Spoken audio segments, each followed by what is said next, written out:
Hey everybody, it's Lisa. Thanks for joining me today and welcome to my sewing lair. I've been out of commission for reasons that I won't bore you with, but I'm back in my lair and I had to do some problem solving and I thought I would share it with you. I have a project which is a Hunter Star quilt, and I am only using 7-inch blocks, and I'm making a baby quilt, so I'm basically doing it four down and four across, and that's going to give me a finished quilt of 28 inches without a border. So I like my baby quilts to be a little bit bigger than that, so I have elected to put a diamond rectangle block on my sashing, and my thumbnail will have a picture of the quilt, and I'll point that out. Now the problem is that I have a ruler, which is Deb Tucker's Diamond Rex ruler, but it did not have the size that I wanted. And you can see here, these are the trim guides. There's a big gap between here and here and here and here. So I'm not going to buy another ruler. I don't even know if she has one that has off sizes, but what I did have is some translucent vellum paper. Look, you can't tell which side is which.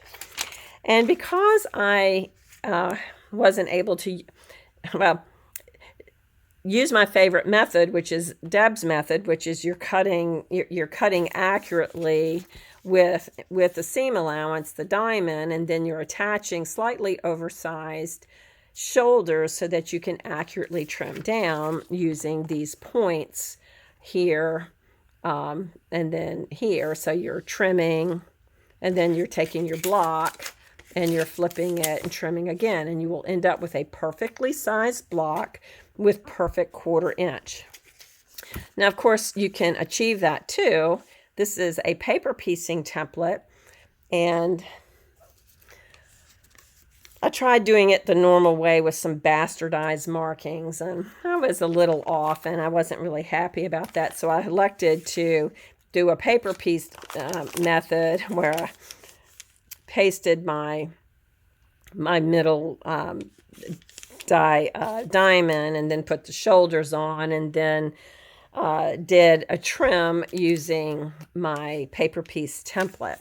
And again, this template is using a plasticky, a vellum that is, I think it's 100 GSM. You can get finer papers, but it gets very expensive, and I'm going to put a link on it. This vellum paper, I got 75 sheets for $3.99, so that was plenty cheap for an experimentation. And actually, I love it. I'll use all of this. And in fact, I did find some other paper that was slightly less GSM. So the less GSM you have, the less plasticky it's going to feel. But I will also tell you that for this particular method, I can't find I have one of my hot hammers, but I have 2 hot hammers. I can't find either one of them, but this Dritz Easy Ham is something I've had for forever. But you can see how nicely this creases, and when I did my quote-unquote paper piecing on this, I simply used the fold method, and I stitched right along the fold, and I ended up with really good results. The nice thing about this paper, like I said, you can easily see where you can position without any additional work. The one of the things you have to be careful of if you are pressing, you need to press with a low iron, because this will shrink a little bit if you're not careful. But I found a better method because I already had a ruler, and I will suggest to you, if you like diamond rectangles, this is a great method. If you have EQ8, you can do paper piecing, but if you don't have EQ8, you can simply use graph paper, and you can graph this out, and you can trace it on this template. And you can put this template on another ruler. But the trouble with that sometimes is your other ruler, if it has too many markings, it might be hard to see. So we'll talk a little bit more about that. But for now, I've got my Diamond Rex ruler, and I'm going to show you how I did my little MacGyver. So the first thing I did, if you don't have some of this permanent adhesive, it works really good if you're having to put guidelines or something on your rulers. I like to use little the plastic placemats, and I make a ridged guideline on some of my rulers, which I think works really well. And here's an example of that. Here's a ridged guideline. It bumps right up to your fabric. And now it was basically a plastic placemat, and I just glued it on. So this permanent adhesive glue is, I'm sure I got it at Amazon. I'm just going to put this, I'm just going to show you how easy this was. Oh, the other thing I want to say, and if you're ironing, this was done on a laser printer, and if you're ironing, and I'm just putting dots of glue, if you're ironing, this will come off on your,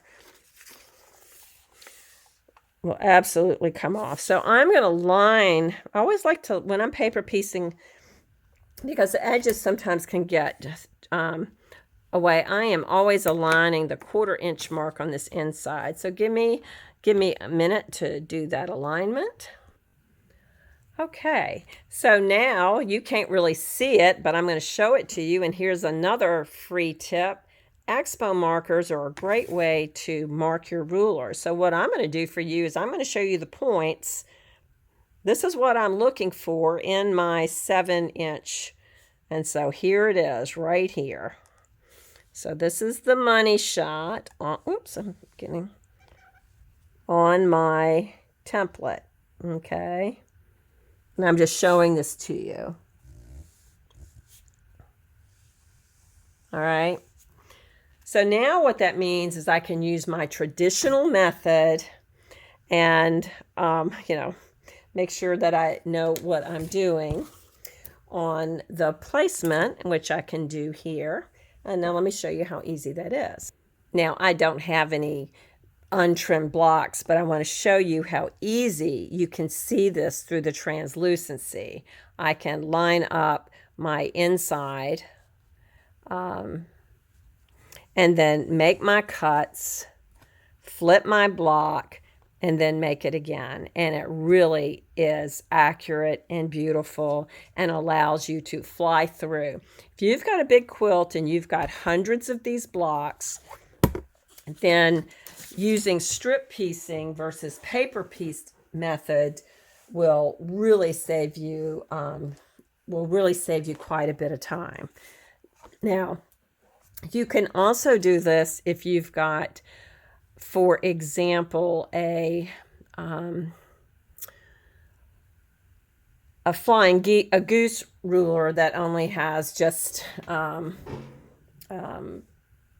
markings that aren't in the size that you want. So for example, on the wing clipper ruler, which I can't put my hands on right now, it has many different sizes, but if you want to go to 1/4 inch or 1/2 inch finish sizes or whatever, you can use the same method if you want to hand draw your block and then trace it onto this translucent paper, and then again put it on your ruler so that you can make the very same thing. You can line this up with the internal triangle and then make your flying geese cuts. So that's very accurate.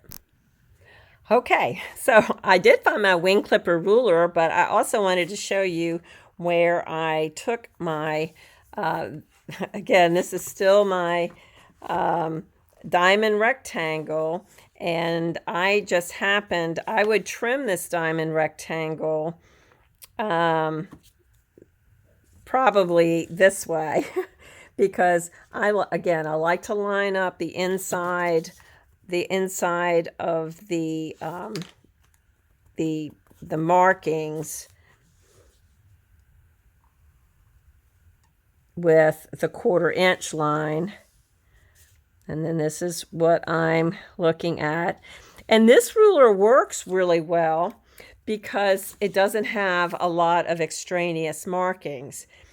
And again, if you want to do 1/4 inch flying geese, you can adjust.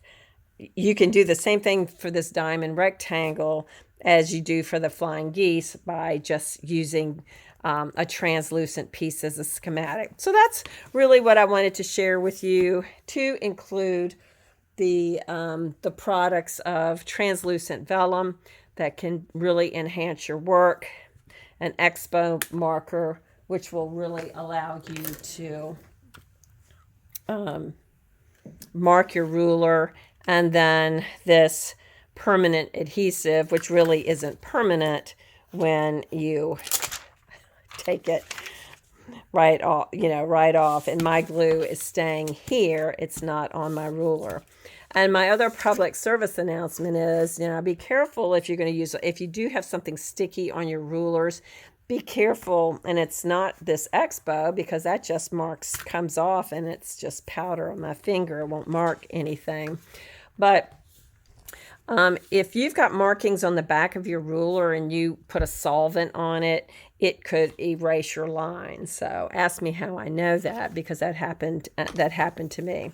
Alrighty, well, thanks again for being with me, and I hope you picked up something that you can use. And as always, I hope you're working on something that brings you joy. Join me back when we see what I'm rambling on about and what might be on my design board. See you soon.